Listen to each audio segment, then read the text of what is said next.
Ating tunghayan ng Batangas Police Provincial Office sa pamumuno ni Police Colonel Samson D. Belmonte, Provincial Director, sa nakaraang simultaneous showdown inspection of PNP Disaster Response Equipment Capabilities na ginanap nitong Mayo 28 ng kasalukuyang taon.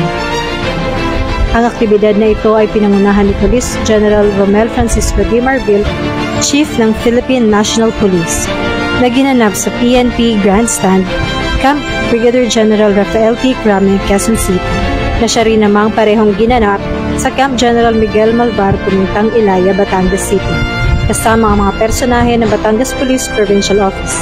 Layunin ng inspeksyon na tiyakin ang kahandaan at sapat na kagamitan ng PNP sa pagtugon sa iba't ibang kalamidad at emergency sa buong bansa.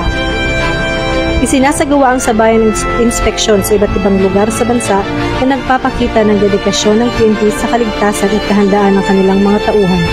Samantala, binibigyan diin ni Police General Marbil ang kahalagahan ng kahandaan sa kagamitan at mga miyembro ng kapulisan sa buong bansa upang makasiguro ang kaligtasan ng mga mamamayang at ipinaglilingkuran. Pinapasalamatan din niya ang mga ito sa matagumpay na pagtugon sa nakaraang bagyong Agho. Para laging updated, tumutok lang sa Batangas Police Provincial Office Facebook pages o PKG Calabarzon New account para sa mga natatanging balita na hatid sa inyo ng inyong mga kapulisan.